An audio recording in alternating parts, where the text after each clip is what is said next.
E aí, galera?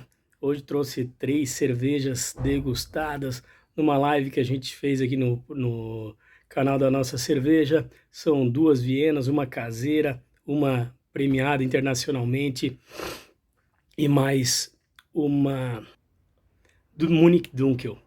Bora provar. O áudio, infelizmente, ficou um pouquinho prejudicado por causa da chuva que estava caindo no dia, mas a avaliação tá bem bacana. Curte aí, galera.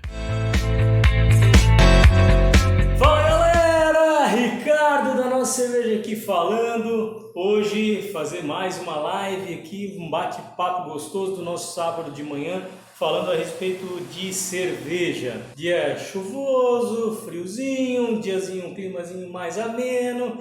E aí, o que eu fiz?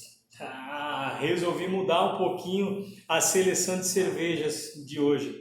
Então hoje a gente vai provar cervejas que combinem mais com esse climazinho mais ameno, aquele climazinho pra gente ficar em casa. Como é de praxe, né? A ideia foi trazer 3 cervejas para a gente fazer a degustação.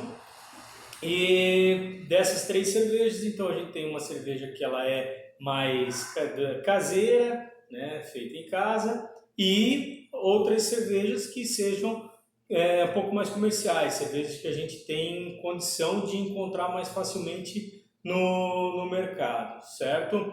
São 3 cervejas que são estilos muito parecidos, com alguma diferença na sua composição, na sua definição, né?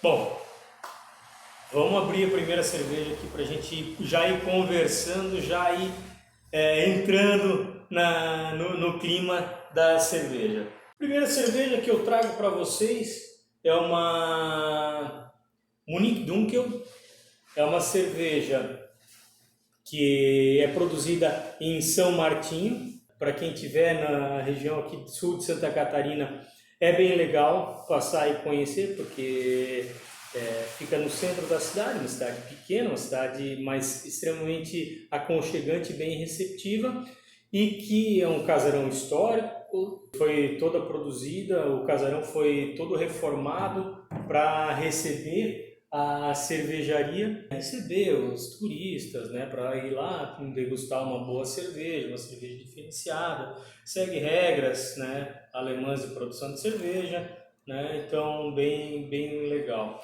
A questão, falar um pouquinho sobre a questão desse estilo Munich Dunkel, né, Munich Dunkel, obviamente, como diz o próprio nome, é uma cerveja do estilo proveniente da região de Munique, na Alemanha, e Dunkel, que significa escuro, né? Uma cerveja escura. Então é como se fosse uma Munique escura. Cervejas alemãs, elas tendem a ser cervejas um pouco mais leves, são cervejas para se tomar em quantidade. Quando a gente pensa no alemão, aquele cara com aquele canecão de cerveja tomando cerveja em quantidade. Então cervejas para tomar em quantidade, normalmente elas são cervejas um pouco mais leves.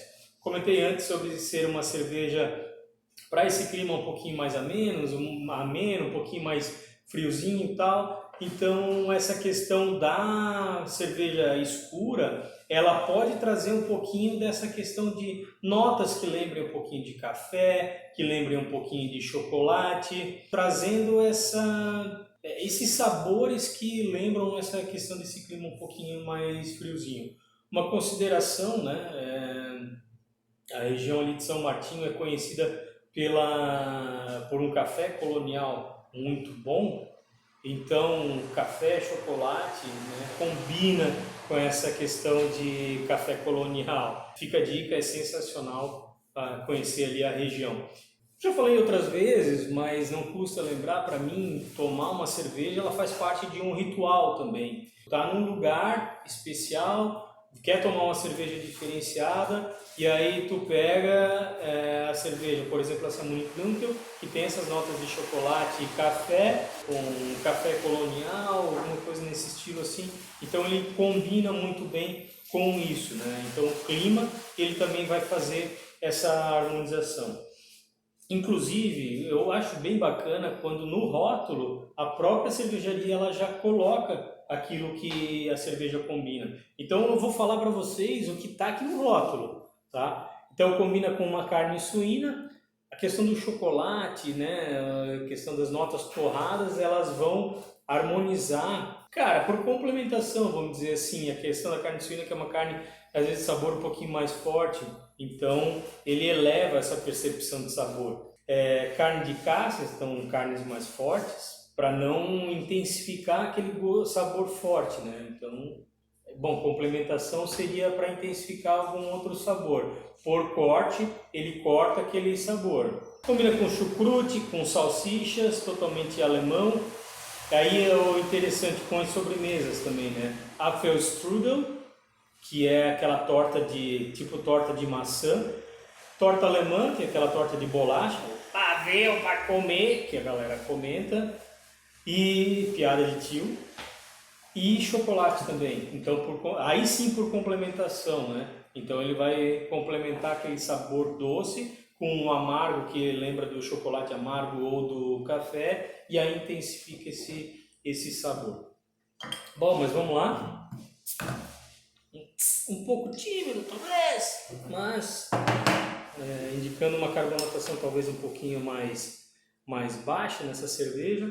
O copo que eu trouxe hoje para degustar é um copo que, pelo menos eu tenho recordação, quando a Eisenbahn lançou alguns copos que eles tinham para vender, servir no bar de fábrica deles. Então esse aqui era o copo de Dunkel da Eisenbahn e que acredito que combine com esse tipo de cerveja, porque a boca mais aberta desse copo ele pode favorecer a percepção das notas dessa cerveja, certo?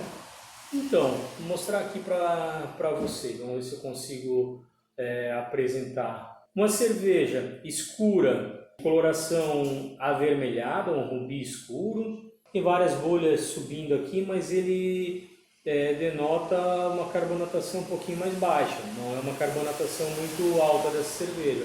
Colarinho bege e com baixa retenção. No aroma, cara, bem gostoso, o aroma lembra notas de chocolate. No paladar, uma cerveja bem leve, bacana, com notas adocicadas, amargor bem sutil, sequinha. Cara, uma cerveja assim leve, com essa questão da presença do chocolate, um docinho, uma cerveja bacana, bem redonda, baixa carbonatação, mas levemente aveludado, vamos dizer assim, corpo leve. É como a gente estava falando ali, né? Aquela cerveja de alemão que gosta de tomar cervejas em grande quantidade.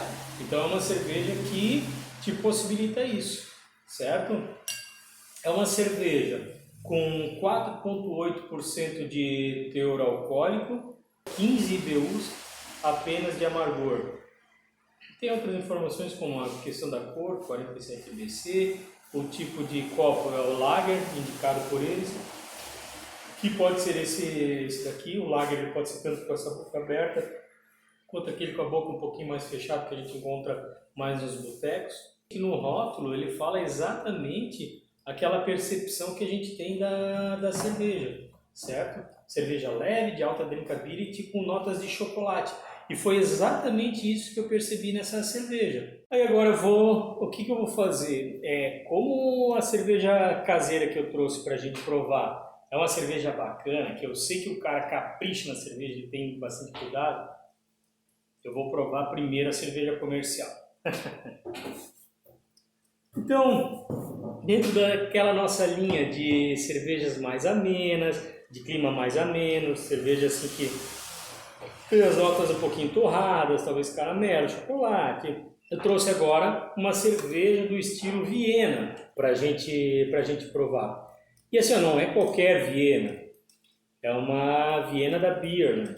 Para muitos cervejeiros entendidos do negócio, essa daqui é a melhor Viena que tem e é a melhor cerveja da cervejaria Beerland. Então não é qualquer cerveja que eu estou trazendo hoje para a gente degustar. Vocês podem ter certeza, é uma cerveja que durante muito tempo ela foi muito boa. Hoje vamos fazer degustação, vamos ver como é que ela está sendo envasada, se eles continuam cuidando desse principal rótulo deles, ou então se já mudou alguma coisa também com a questão do crescimento do negócio, da cervejaria. Ó, consagrada como a melhor cerveja do mundo em seu estilo. A Viena é uma cerveja de personalidade com sabor maltado, leve, tostado e amargor assertivo.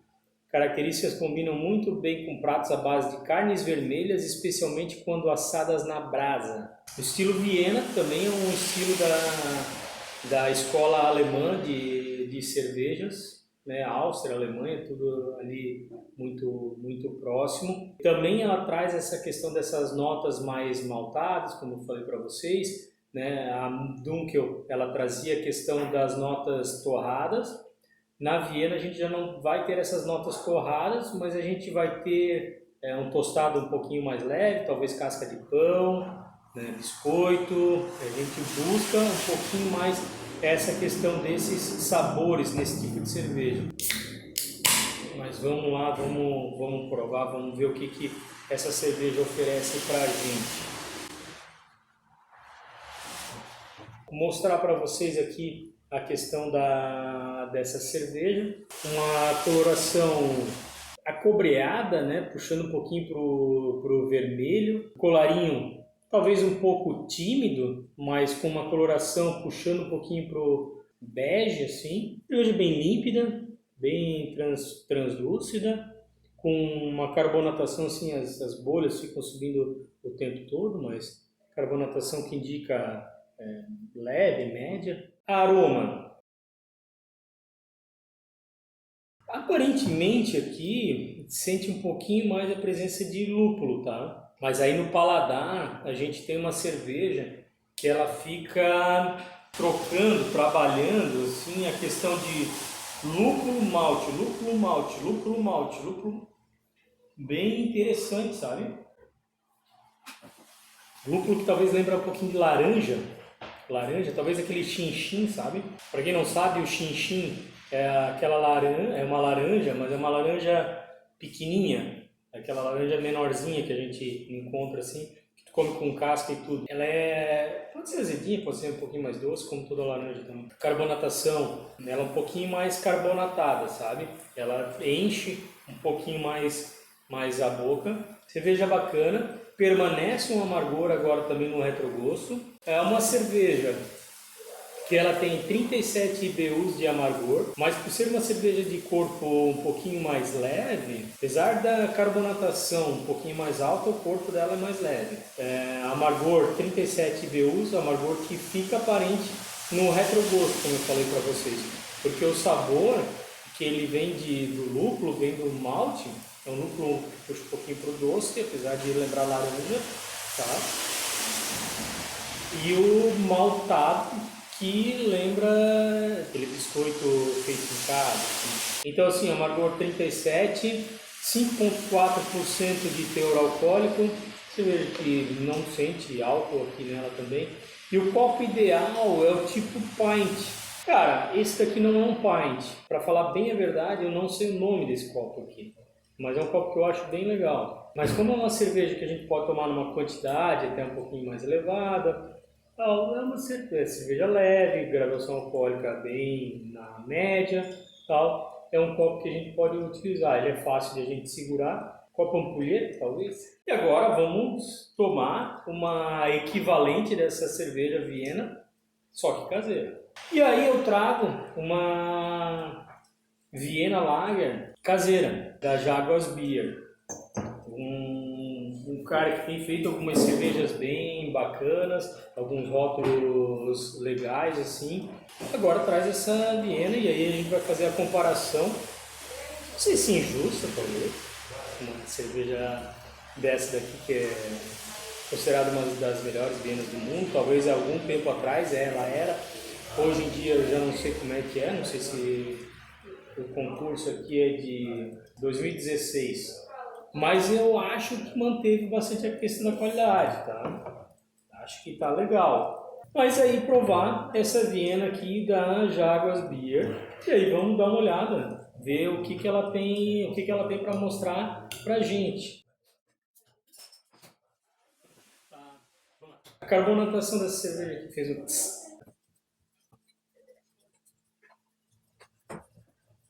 Então, uma cerveja de coloração avermelhada, um colarinho cremoso, um pouquinho mais espesso, e a carbonatação, cara, parece que está com uma carbonatação bem marcante. Transparência, uma cerveja translúcida, eu quase consigo ver dá para ver meu dedo ali no fundo assim, mas claro que a questão do corpo um pouquinho maior, ele também dificulta um pouco disso, né?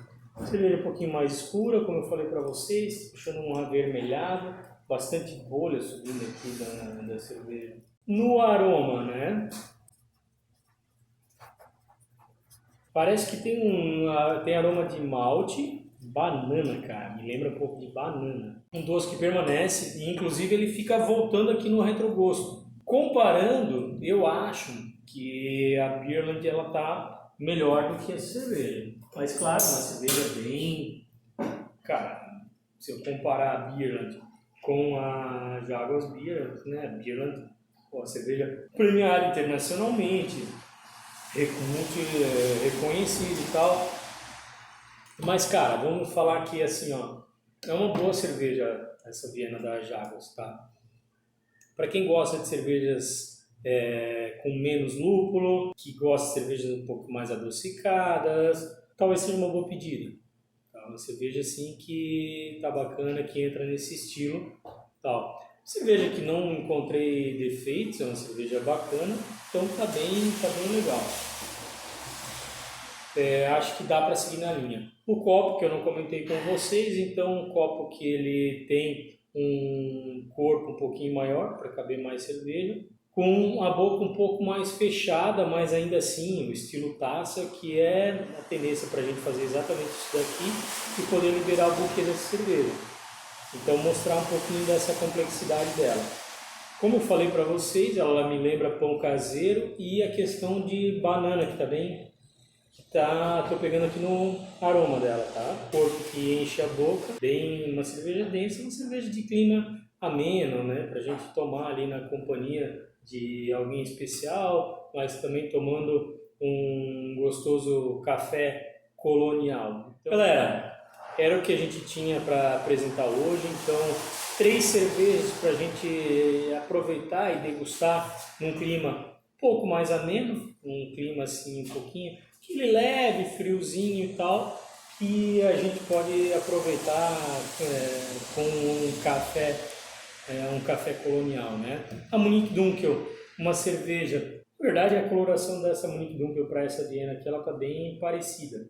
Tirando a questão do copo, que vocês estão vendo aí de cor diferente, mas eu olhando ela daqui, as cores delas estão muito parecidas.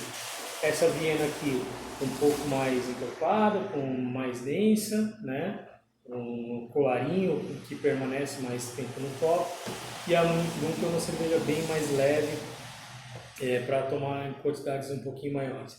E a Viena multipremiada da Beer, também uma boa pedida, uma coloração um pouquinho mais acobreada, né? Um laranja mais acobreado. Então essas 3 opções para vocês são 3 cervejas bem bacanas, cervejas legais que valem a pena a degustação e a prova.